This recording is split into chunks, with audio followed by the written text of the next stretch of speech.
Assalamualaikum warahmatullahi wabarakatuh. Yang terhormat Mbak Vicky Fendi selaku dosen pengampu mata kuliah analisa laporan keuangan. Di sini kami dari kelompok 6 ingin mempresentasikan mengenai kredit analisis. Sebelumnya, perkenalkan nama anggota kelompok kami. Yang pertama yaitu ada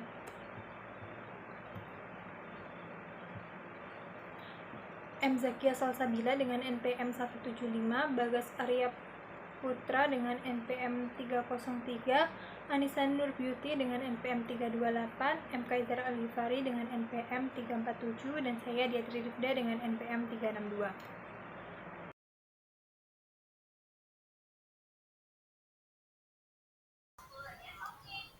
Likuiditas dan modal kerja. Likuiditas adalah kemampuan untuk mengonversi aset menjadi kas untuk memenuhi kewajiban jangka pendek dengan menggunakan aset lancar. Sedangkan modal kerja atau working capital adalah diidentifikasikan sebagai kelebihan aset lancar atas liabilitas jangka pendek. Jadi, likuiditas itu mengacu pada kemampuan perusahaan untuk memenuhi jangka pendeknya, biasanya itu 1 tahun. Aset lancar dan liabilitas jangka pendek. Aset lancar atau current asset adalah kas dan aset lain yang secara wajar diharapkan dapat direalisasikan sebagai kas atau dijual atau dikonsumsi dalam 1 tahun. Contoh dari aset lancar sendiri itu ada bidang usaha, persediaan, dan biaya dibayar di muka. Yang kedua yaitu liabilitas jangka pendek atau current liabilities adalah kewajiban yang diharapkan dapat dipenuhi dalam jangka waktu yang relatif pendek. Biasanya itu 1 tahun. Contoh dari liabilitas jangka panjang itu ada utang usaha, wesel bayar, dan lain-lain. Selanjutnya ada ukuran likuiditas modal kerja. Perjanjian pinjaman dana indentur obligasi atau kontrak obligasi seringkali berisi ketentuan untuk mengelola tingkat modal minimum. Analisis keuangan menilai besaran modal kerja untuk keputusan dan rekomendasi investasi. Instansi perusahaan menghitung jumlah modal kerja keseluruhan untuk tindakan kebijakan dan peraturan. Selain itu, laporan keuangan yang dipubliskan untuk membedakan antara aset lancar dan tidak lancar dengan liabilitas jangka pendek ataupun jangka panjang sebagai respon atau kebutuhan penggunanya. Ukuran likuiditas rasio lancar. Di sini ada rumus yang dapat digunakan untuk mengukur likuiditas rasio lancar, yaitu rasio lancar sama dengan aset lancar dibagi liabilitas jangka pendek. Selanjutnya ada relevansi rasio lancar. Alasan digunakannya rasio lancar secara luas sebagai ukuran likuiditas mencakup kemampuannya untuk mengukur cakupan liabilitas jangka pendek atau semakin tinggi jumlah atau kelipatan aset terhadap liabilitas jangka pendek, maka semakin besar jaminan yang kita miliki bahwa liabilitas jangka pendek yang akan dibayarkan. Kedua yaitu penyangga atau buffer yang sering terjadi kerugian. Semakin besar penyangga, semakin kecil resiko yang akan kita dapatkan.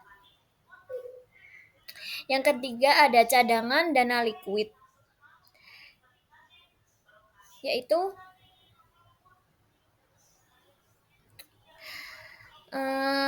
rasio lancar sebagai ukuran margin of safety terhadap ketidakpastian dan guncangan arus kas perusahaan.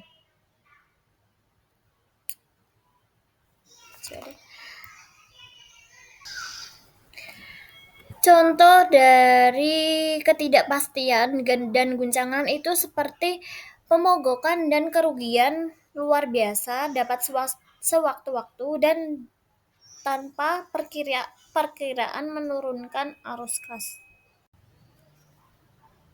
Keterbatasan rasio lancar.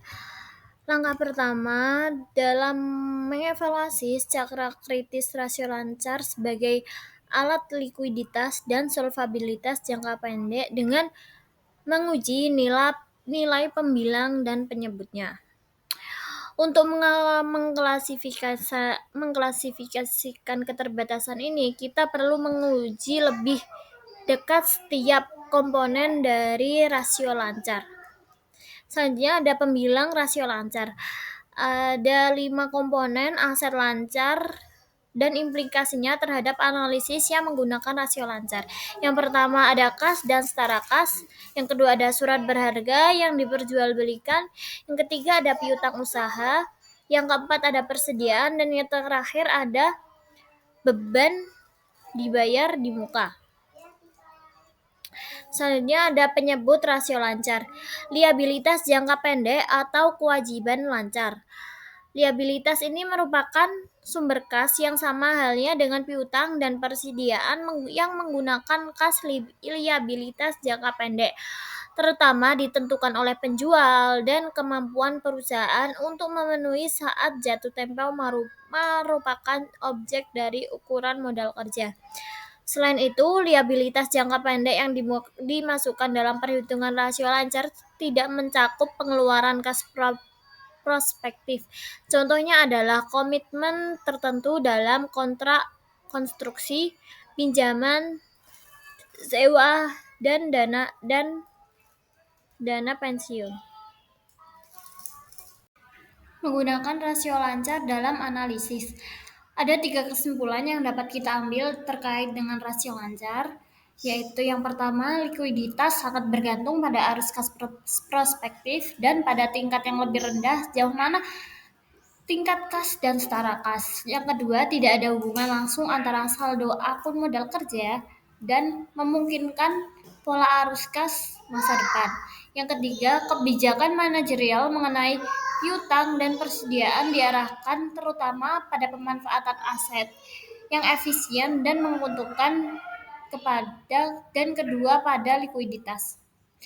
Adapun 2 elemen yang harus kita evaluasi dan ukur sebelum melakukan rasio lancar ini dapat dijadikan sebagai dasar analitis, yaitu yang pertama kualitas aset lancar dan liabilitas jangka pendek, yang kedua tingkat perputaran aset lancar dan kewajiban lancar.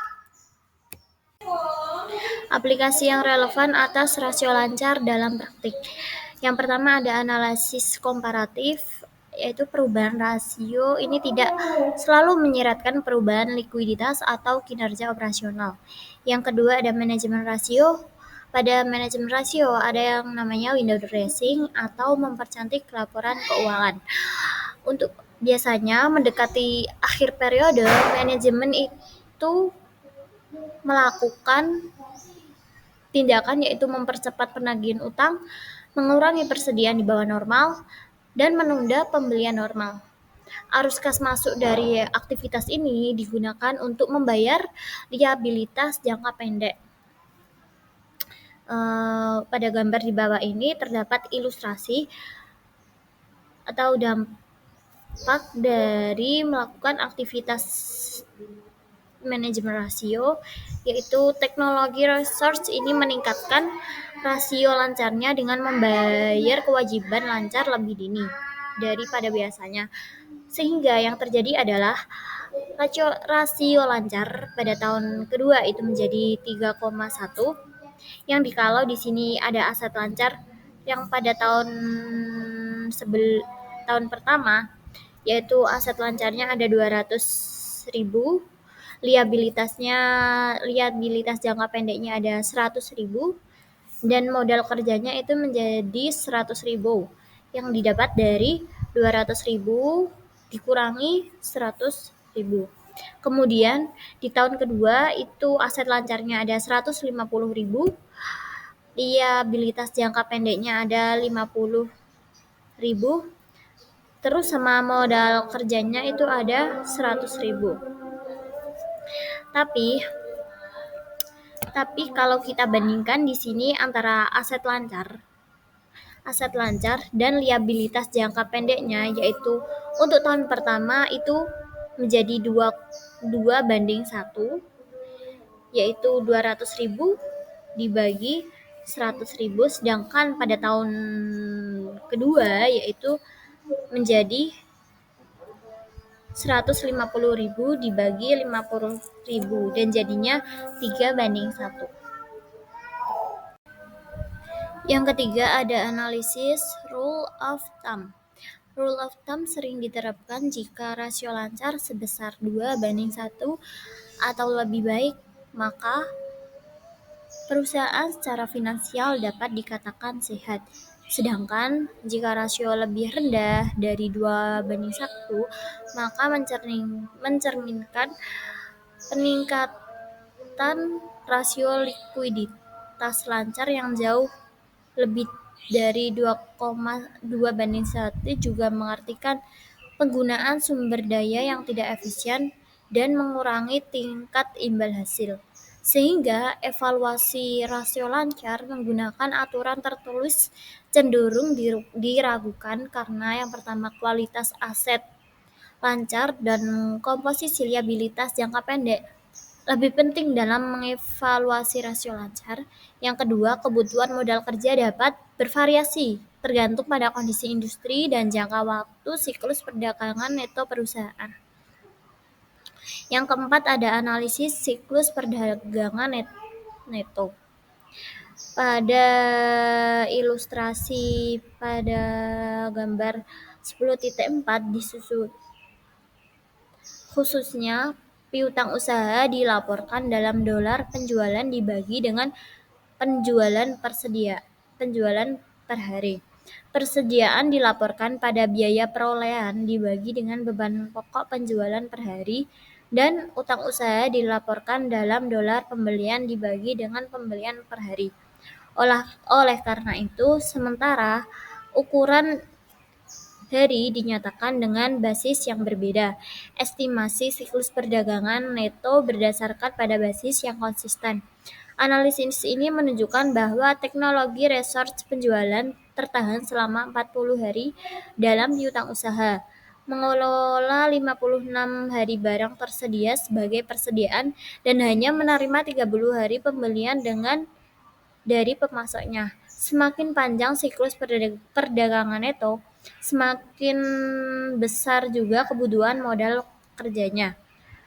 Pengurangan pada jumlah hari penjualan dalam piutang atau biaya penjualan dalam persediaan akan menurunkan kebutuhan modal kerja. Peningkatan pada jumlah hari pembelian secara kredit yang diterima dari pemasok akan menurunkan kebutuhan modal kerja yang ditentukan oleh kondisi dan praktik industri. Ukuran likuiditas dengan rasio berbasis kas. Yang pertama ada rasio kas terhadap aset lancar, itu dengan rumus kas ditambah setara kas tambah efek dan diperdagangkan per aset lancar. Semakin tinggi rasio ini, maka semakin lancar likuidnya. Yang kedua ada rasio kas terhadap liabilitas jangka pendek, dengan rumus kas ditambah setara kas tambah efek yang diperdagangkan per liabilitas jangka pendek. Selanjutnya jumlah hari penjual dalam piutang. Untuk jumlah hari penjual dalam piutang itu sama dengan piutang usaha dibagi penjualan per 360 hari. Periode penagihan piutangnya itu 360 hari per pengukuran piutang usaha. Interpretasi likuiditas piutang. Jika perjanjian kredit biasa adalah 40 hari, maka jika periode penagihan rata-rata selama 75 hari, maka upaya penagihan yang buruk. 2. Penundaan pembayaran dari pelanggan. Yang ketiga, pelanggan dalam merasa kesulitan keuangan. Adapun kita juga harus menganalisis tren yang ada saat ini, yaitu dengan periode pengumpulan dari waktu ke waktu. Yang kedua, mengamati hubungan antara penyisian piutang tak tertagih dan rekening kotor piutang. Materi selanjutnya yaitu ada ukuran perputaran persediaan. Persediaan seringkali merupakan bagian aset lancar yang substansial. Jika persediaan tidak mencukupi, volume penjualan akan menurun di bawah tingkat yang dapat dicapai. Sebaliknya, persediaan yang berlebihan menghadapkan perusahaan pada biaya penyimpanan, asuransi, pajak, keusangan, dan kerusakan fisik. Persediaan yang berlebihan juga menahan dana yang sebenarnya dapat digunakan secara lebih menguntungkan pada hal lainnya. Selanjutnya itu ada perputaran persediaan. Rasio perputaran persediaan mengukur rata-rata tingkat kecepatan persediaan bergerak masuk dan keluar perusahaan. Perputaran persediaan dihitung sebagai berikut. Beban pokok penjualan dibagi rata-rata persediaan. Terus selanjutnya yaitu ada hari penjualan dalam persediaan. Ukuran perputaran persediaan lain yang berguna dalam menilai kebijakan pembelian dan produksi dalam perusahaan adalah jumlah hari penjualan dalam persediaan. Terus selanjutnya yaitu ada menginterpretasikan perputaran persediaan. Kualitas persediaan merujuk pada kemampuan perusahaan untuk menggunakan dan melepaskan persediaan. Namun demikian, harus diakui bahwa perusahaan yang terus berlanjut tidak menggunakan persediaan untuk membayar liabilitas jangka pendek. Karena setiap penurunan yang serius pada tingkat persediaan normal kemungkinan akan mengurangi volume penjualan. Selanjutnya yaitu ada likuiditas liabilitas jangka pendek. Liabilitas jangka pendek sangat penting dalam menghitung modal kerja maupun rasio lancar untuk dua alasan yang saling terkait berikut ini. Yang pertama ada liabilitas jangka pendek digunakan dalam menentukan apakah kelebihan aset lancar atas liabilitas jangka pendek mampu memberikan margin keselamatan yang memadai. Terus yang kedua ada liabilitas jangka pendek dikurangi dari aset lancar untuk menghitung modal kerja. Ada kualitas liabilitas jangka pendek. Kualitas liabilitas jangka pendek harus dinilai berdasarkan tingkat urgensi dalam pembayaran. Jika arus kas dana masuk dari pendapatan saat ini dipandang sebagai dana yang tersedia untuk membayar liabilitas jangka pendek, maka beban tenaga kerja dan beban serupa yang membutuhkan pembayaran segera memiliki hak pertama atas pendapatan tersebut terpenuhi. Terus ada jumlah hari pembelian dalam utang usaha. Ukuran terkait adalah perputaran utang usaha. Ukuran ini dihitung sebesar beban pokok penjualan ditambah rata-rata utang usaha. Rasio ini mengindikasikan kecepatan perusahaan dalam membayar pembeli kreditnya. Materi selanjutnya yaitu ada ukuran likuiditas tambahan. Komposisi aset lancar. Komposisi aset lancar merupakan indikator likuiditas modal kerja. Penggunaan perbandingan persentase common size mempermudah evaluasi likuiditas komparatif tanpa memperhatikan jumlahnya. Terus ada rasio cepat. Pengujian likuiditas yang lebih ketat adalah dengan menggunakan rasio cepat. Rasio ini memasukkan aset yang paling cepat dikonversi menjadi kas dan dihitung sebagai berikut. Kas ditambah setara kas ditambah efek yang dapat diperdagangkan ditambah piutang usaha dibagi liabilitas jangka pendek. Materi selanjutnya ada ukuran arus kas. Oleh karena liabilitas dibayar dengan kas, perbandingan arus kas operasi terhadap liabilitas jangka pendek menjadi penting. Rasio yang memperbandingkan arus kas operasi dengan liabilitas jangka pendek dapat mengatasi sifat statis rasio lancar karena pembilangnya mencerminkan variabel yang mengalir. Rasio arus kas dihitung sebagai berikut. Arus kas operasi dibagi liabilitas jangka pendek. Terus selanjutnya ada fleksibilitas keuangan. Faktor tambahan yang berpengaruh pada penilaian fleksibilitas keuangan perusahaan adalah: yang pertama ada peringkat surat berharga komersial, obligasi, dan saham preferen. Yang kedua ada pembatasan atas penjualan aset. Yang ketiga ada sejauh mana beban bersifat diskresioner.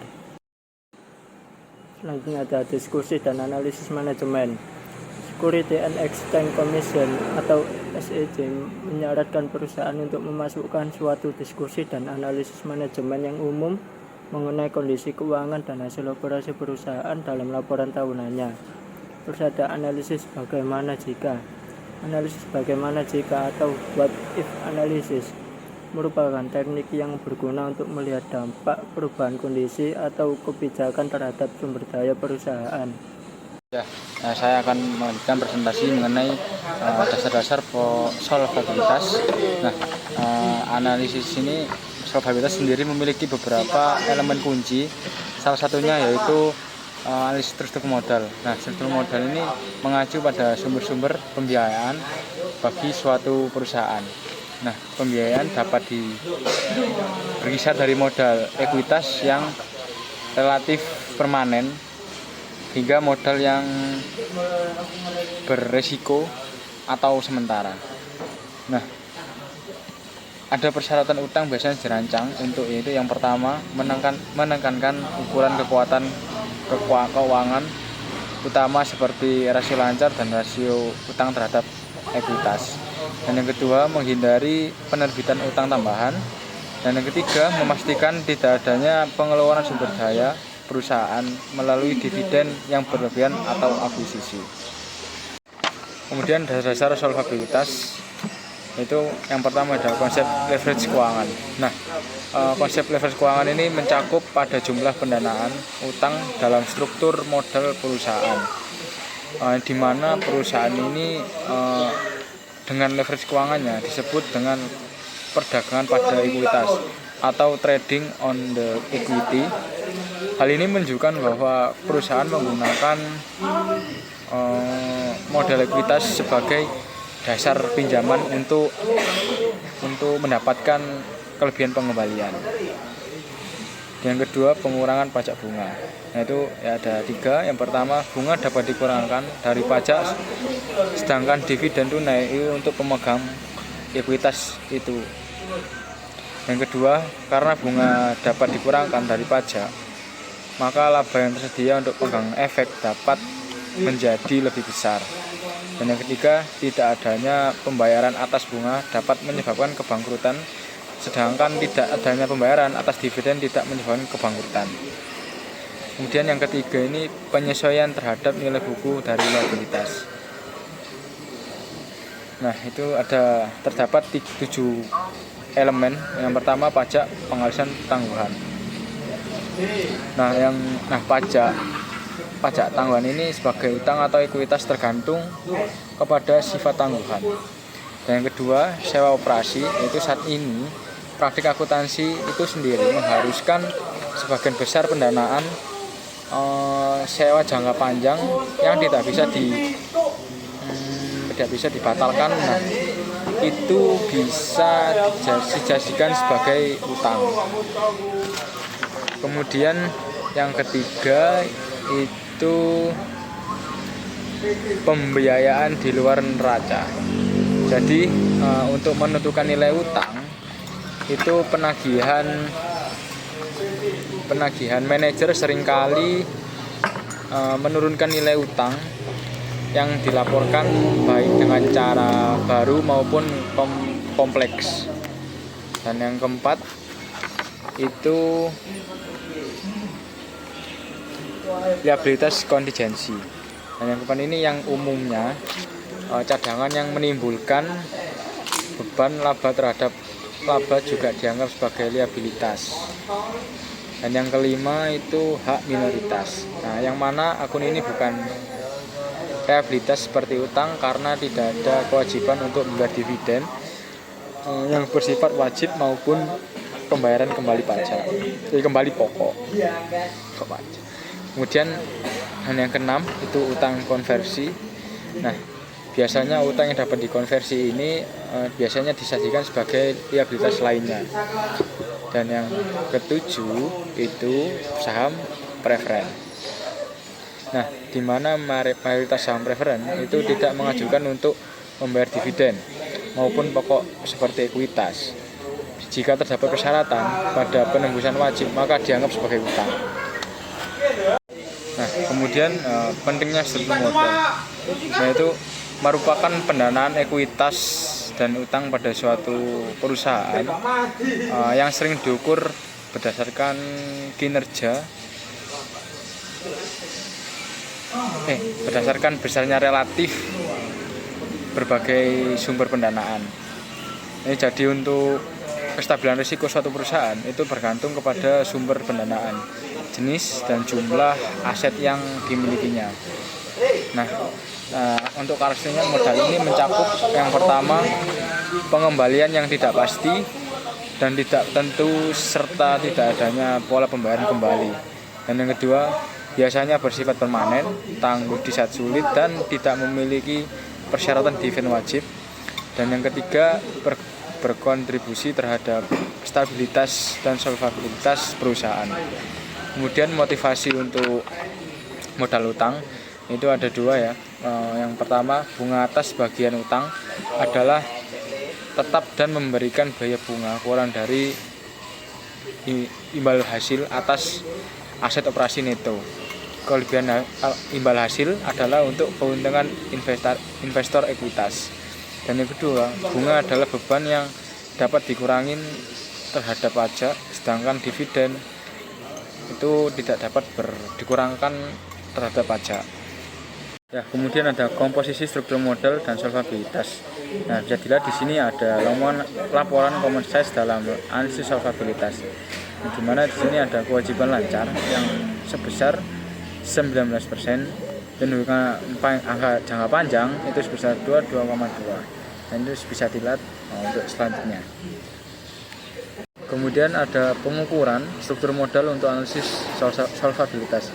Nah, di sini terdapat total utang terhadap total modal. Nah, ini untuk pengukurannya sendiri itu jumlah utang dibagi jumlah modal. Kemudian untuk total utang terhadap modal ekuitas itu jumlah utang dibagi ekuitas pemegang saham. Dan untuk gambar-gambar selanjutnya ini bisa dilihat di buku. Kemudian ada utang jangka panjang terhadap modal ekuitas. Nah, di sini untuk pengukurannya struktur modal ini utang jangka panjang dibagi ekuitas pemegang saham. Nah, untuk utang jangka pendek terhadap total utang itu indikator yang ketergantungan perusahaan terhadap pendanaan jangka pendek. Selanjutnya di sini ada interpretasi ukuran struktur modal, di mana analisis common size atau rasio struktur modal ini umumnya berguna untuk mengukur resiko struktur modal perusahaan. Nah, semakin tinggi proporsi utang itu semakin besar juga beban bunga tetap dan pembayaran kembali utang, serta semakin besar kemungkinan insolven selama periode penurunan laba atau masa sulit. Nah, ukuran standar modal ini berfungsi sebagai perangkat screen atau screening device, di mana sebagai contoh itu jika rasio utang terhadap modal ekuitas ini relatif kecil, 10% atau kurang dari 10%, itu tidak ada masalah yang jelas terkait aspek kondisi keuangan perusahaan. Mungkin lebih baik diarahkan ke tempat lainnya. Nah, analisis ini harus mengungkapkan bahwa utang itu merupakan bagian penting dari kapitalisasi, maka analisis lebih lanjut itu diperlukan. Selanjutnya yaitu ada ukuran solvabilitas berbasis aset, di mana di sini terdapat dua jenis. Yang pertama yaitu ada komposisi aset dalam analisis solvabilitas, di mana aset ini tuh digunakan perusahaan dalam aktivitas operasinya untuk menentukan sumber pendanaan sampai batas tertentu. Di sini ada contohnya yaitu sebagai aset tetap dan aset jangka panjang lainnya ini biasanya tidak didanai dengan pinjaman jangka pendek. Nah, aset jangka panjang ini biasanya itu didanai dengan modal ekuitas. Selanjutnya yaitu ada analisis komposisi aset, di mana ini merupakan alat penting untuk menilai ekspor struktur modal perusahaan. Nah, komposisi aset ini biasanya itu dievaluasi dengan menggunakan laporan common size dari saldo aset.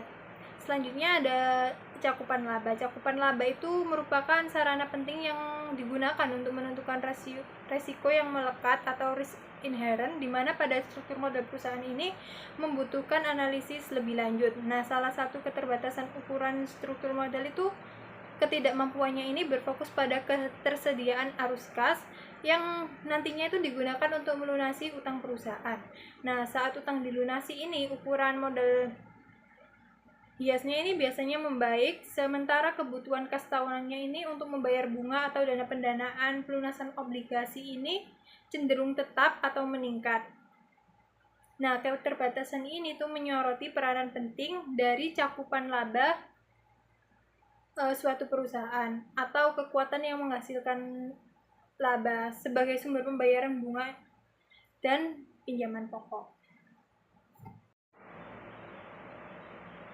Selanjutnya ada menghitung beban tetap, di mana komponen kedua dalam rasio laba ini terdapat beban tetap dan beban tetap bagian ini akan menguji beban tetap yang biasanya dimasukkan dalam perhitungan analisis beban tetap dan perlu untuk mempertimbangkan beberapa komponen penting. Di antaranya yang pertama yaitu beban yang timbul, di mana bunga yang timbul ini merupakan beban tetap yang paling langsung dan jelas yang timbul dari utang. Beban bunga ini berbeda dengan bunga yang dibayarkan karena alasannya itu mencakup yang pertama perubahan utang bunga, yang kedua bunga yang dikapitalisasi atau dinetokan, yang ketiga yaitu amortisasi, diskon, dan premium. Yang kedua yaitu bunga implikasi dan kewajiban sewa pada saat beban sewa ini dikapitalisasi. Bagian bunga ini merupakan bagian bunga dari pembayaran sewa yang dimasukkan dalam beban bunga pada laporan laba rugi. Nah, sedangkan sebagian saldonya ini biasanya dianggap sebagai pembayaran kewajiban pokok. Yang ketiga yaitu ada persyaratan dividen atau saham preferen dari entitas anak dengan kepemilikan saham mayoritas, di mana pernyataan ini tuh biasanya dianggap beban karena memiliki prioritas di atas distribusi laba untuk entitas induk. Adapun cara perhitungannya yaitu persyaratan dividen saham preferen dibagi 1 dikurangi tarif pajak. Kemudian yang keempat yaitu ada persyaratan pembayaran kewajiban pokok, di mana persyaratan pembayaran kewajiban pokok ini dari sudut pandang arus kas keluar sama besarnya dengan kewajiban bunga. Yang kelima yaitu ada jaminan pembayaran beban tetap, di mana jaminan pembayaran beban tetap dari entitas anak yang tidak dikonsolidasikan atau entitas yang tidak terreflasi ini harus ditambahkan pada beban tetap jika pembayarannya terkait jaminan ini dapat dihindari. Dan yang terakhir yaitu ada beban tetap lainnya, di mana pembayaran bunga dan persyaratan pembayaran kewajiban pokok ini merupakan beban tetap yang paling berkaitan langsung dengan utang, sehingga tidak ada masalah untuk membatasi analisis solvabilitas jangka panjang atas biaya komitmen ini.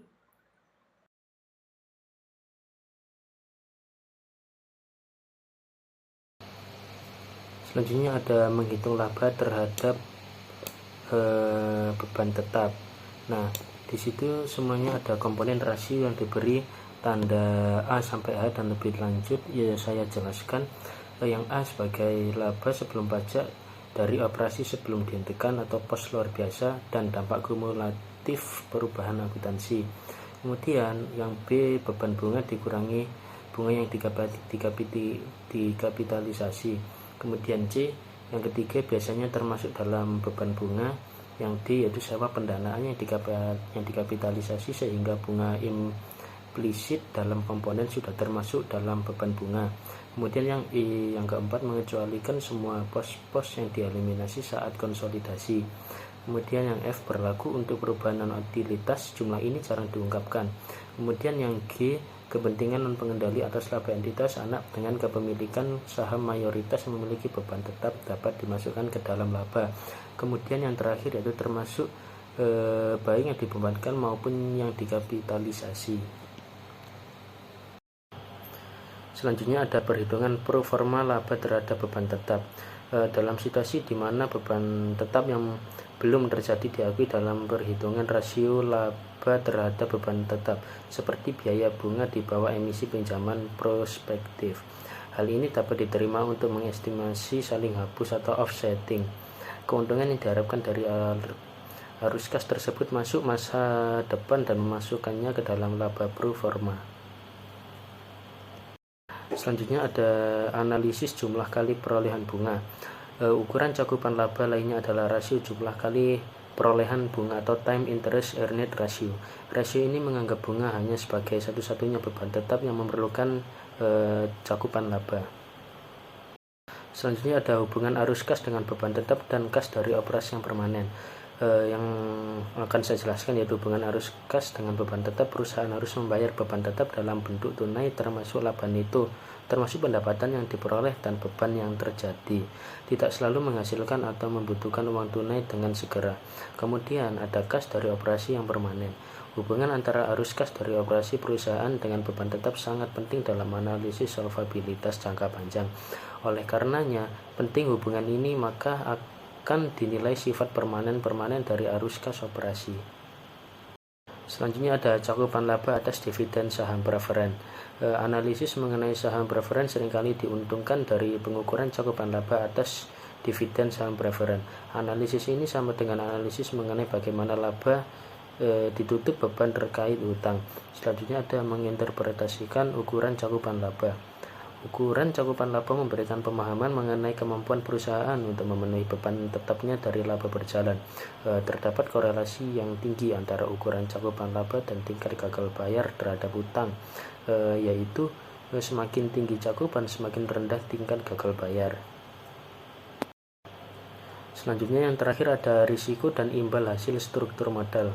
Hal ini sangat berguna untuk mempertimbangkan perkembangan terkini dalam mafasi keuangan untuk menilai risiko yang melekat atau drop inherent pada struktur modal perusahaan. Suatu perusahaan dapat meningkatkan risiko atau imbal hasil potensial dari pemegang ekuitas dengan meningkatkan leverage.